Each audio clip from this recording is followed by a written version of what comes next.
La historia, a veces pensamos en ella como algo fijo, ¿no? Escrito en piedra. Pero en realidad se parece mucho más a un palimpsesto. Esos documentos antiguos en los que se borraba el texto original para escribir algo nuevo por encima. Pero claro, el borrado nunca era perfecto. Si te fijas muy de cerca, siempre quedan rastros de lo que había antes. Y a veces esa historia oculta, la más profunda, no está en los libros. Está en un código que llevamos dentro.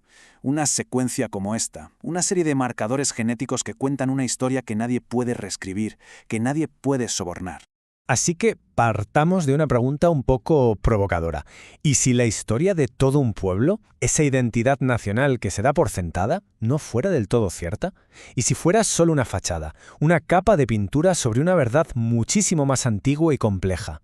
Bueno, pues para empezar a investigar esto, vamos a recurrir a los datos genéticos, porque como decíamos, el ADN es un testigo que no miente, nos va a revelar una historia que ha permanecido oculta.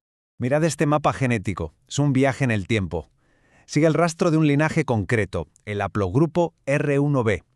El viaje empieza en la raíz celta, M269, y nos va llevando por el protocelta, L151, hasta llegar al mismísimo núcleo celta, P312, y finalmente a un marcador que hoy es común en Irlanda y Escocia, el L21. O sea, es un recorrido a través de miles de años que nos conecta directamente con los antiguos celtas. Y lo fascinante es que este rastro genético no solo sirve para entender la historia de una familia, no, sirve para reescribir la de toda una nación. Y nos revela una verdad que, la verdad estaba ahí, a la vista de todos. Y aquí viene la gran revelación. La narrativa oficial, la que todo el mundo conoce, dice que el pueblo checo es eslavo. Pero su ADN cuenta una historia muy distinta.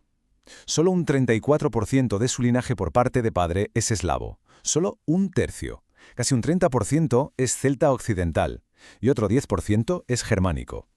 Si sumamos, resulta que 2/3 de la población, biológicamente hablando, no son eslavos. Esto lo cambia todo. Lo que tenemos aquí es, en esencia, un barniz cultural sobre una profunda base biológica no eslava. O sea, una capa de lengua y costumbres eslavas cubriendo un monolito de hierro celta y granito germánico. Es una imagen potentísima. Y esa capa oculta no ha desaparecido. Sigue resonando hoy en día. El propio nombre de Bohemia viene de Boio-Gaemum, que significa la tierra de los Boi, una tribu celta. O en los Cárpatos hay un pueblo llamado los Buiki, que podrían ser sus descendientes. El mismísimo castillo de Praga se construyó sobre antiguos centros de poder celtas. E incluso la lengua conserva una cicatriz fonética. Ese sonido tan único, la re, que se cree que es el resultado de una población celto-germánica aprendiendo a hablar eslavo. Y esta herencia genética que estaba como dormida estalló de forma brutal en el siglo XV, durante las guerras husitas.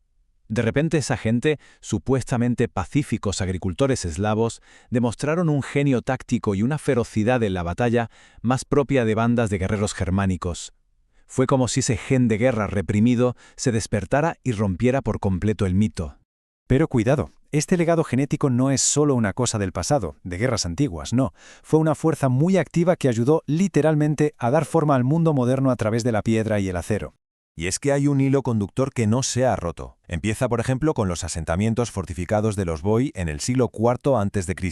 y salta hasta el siglo XVIII con un tal Domenico Treccini, de herencia celta lepóntica, diseñando la Catedral de San Petersburgo. Y de ahí al siglo XX con Evgeny Patton, de ascendencia celta gaélica, que diseñó el primer puente totalmente soldado del mundo en Kiev. Es una habilidad para la ingeniería que simplemente perdura a través de los siglos. Este linaje de arquitectos e ingenieros llevaba consigo un conocimiento ancestral. El propio Treccini venía de una región alpina con unas raíces celtas profundísimas y una tradición milenaria en construir puentes de piedra como este. Estaban conectando las grandes capitales imperiales con el saber hacer de remotos valles alpinos. Pero esta idea de una identidad oculta, de una soberanía frágil, no es solo algo de la historia. Nos trae directamente al presente, a un mundo donde nuestras identidades y nuestra propia soberanía están bajo una amenaza que no tiene precedentes. Un mundo que a veces parece que se está deshaciendo. Para entender la crisis actual, algunas de las fuentes que manejamos señalan a una antigua crónica que parece un mapa de 7 momentos clave de la historia. Empieza con la peste negra en 1347, sigue con la caída de los reyes en 1789, el arma con el poder del sol en 1945, hasta llegar a la última y definitiva crisis fechada justo ahora, en nuestro presente. Y la descripción de esta crisis final, escrita, recordemos, hace 700 años, es que es para quedarse helado. Dice, en el año de 2 ceros y 2 seises, la gente creará una mente de la nada. La verdad se volverá invisible, oculta tras infinitos reflejos de mentiras. Vamos a ver, crear una mente de la nada. Suena a inteligencia artificial, ¿verdad? Y la verdad oculta tras infinitos reflejos de mentiras es que es una descripción perfecta de la crisis de desinformación que vivimos. Es escalofriante. Esta crisis de soberanía hoy se manifiesta en lo que se llama el triángulo de dependencia de Europa. En lo militar, la defensa depende de cazas F-35 que se pueden desactivar a distancia con un clic. En lo tecnológico, el acceso al espacio lo controla una única empresa americana, SpaceX. Y en lo energético, la industria depende del gas natural licuado que llega de Estados Unidos. La soberanía está, como poco, comprometida. Y la consecuencia última de perder la propia historia, de perder la autonomía, es simple y es brutal. Es ser borrado. Vale, el panorama puede parecer desolador, pero no todo es desesperación. Hay un camino. Hay una especie de guía para la resiliencia psicológica que podemos extraer de una sabiduría muy, muy antigua.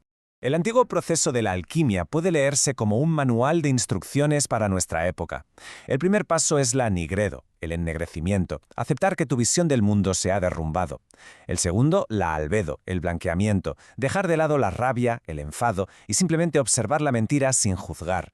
El tercero, la citrinitas, el amarillamiento, empezar a ver los patrones, los mecanismos ocultos detrás del caos. Y por último, la rubedo, el enrojecimiento, desarrollar un conocimiento directo, convertirse en un sistema propio de verificación interna. El mensaje central de esta guía es muy claro. En un mundo donde las narrativas oficiales se están desmoronando, la única seguridad real es la interna. Hay que convertirse en la propia fuente de verdad. Y con esto cerramos el círculo. Empezamos investigando un código genético y hemos acabado en una pregunta que nos afecta a todos. En este mundo de narrativas que se caen a pedazos, la pregunta final es: ¿cuál es el código que nos define a cada uno?